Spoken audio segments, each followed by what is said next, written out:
Good morning. Knowledge today topic వచ్చేసి current affairs. Let's start the topic. అణురంగంలో America operation midnight hammer హ్యూమర్ పేరుతో దాడులు, హార్ముజ్ జలసంధి మూసివేతకు ఇరాన్ యోచన, రవాణాపై తీవ్ర ప్రభావం, ఇరాన్ అణుకేంద్రాలపై శక్తివంతమైన B-2 బాంబర్లతో దాడి, ప్రతికూలతలను ఫలప్రదం, అనంత ఉద్యాన రైతులు కలిసి వస్తున్న ప్రత్యేక వాతావరణంలో వర్షము, అధిక ఉష్ణోగ్రతల్లో పండ్లకు రుచి, నాణ్యత, రైతు నేస్తాలు ఈ నల్ల కొంగలు. ఈజిప్టులో వీటిని దైవ స్వరూపంగా శుభసూచకంగా భావిస్తారు. ఇవి ఉష్ణమండల ప్రాంతాల్లో ఎక్కువగా ఉంటాయి. పంటలను నాశించే పురుగులను, కీటకాలను తిని రైతులకు ఎంతో మేలు చేస్తాయి. సంతానోత్పత్తి తర్వాత తిరిగి ఆఫ్రికా ఖండానికి వెళ్ళిపోతాయని జాతీయ హరితదళం ప్రాంతీయ సమన్వయకర్త ఆనంద్ భాస్కర్ రెడ్డి గారు తెలిపారు.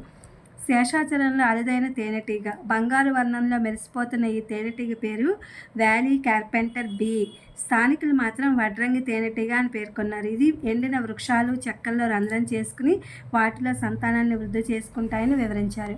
SVUకు చెందిన డాక్టర్ హరికృష్ణ మంచినీళ్ళు గుంతల సమీపంలో దీన్ని గుర్తించారు. ఇవి ఉత్తర అమెరికాలో ఎక్కువగా కనిపించిన కొన్ని జాతులు మన దేశంలోని పశ్చిమ కనుమల్లో ఉన్నాయని SVU జీవశాస్త్ర విభాగాధిపతి రాజశేఖర్ రెడ్డి తెలిపారు.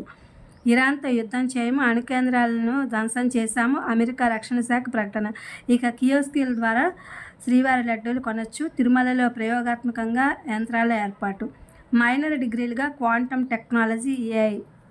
ఇవి ఫ్రెండ్స్ టుడే కరెంట్ అఫైర్స్. ఈ video and other competitive exams వాళ్ళకి యూజ్ అవుతాయని వీడియో అప్లోడ్ చేస్తున్నా. Please my channel like, share, subscribe and comment. Thank you for watching. Thank you for our support.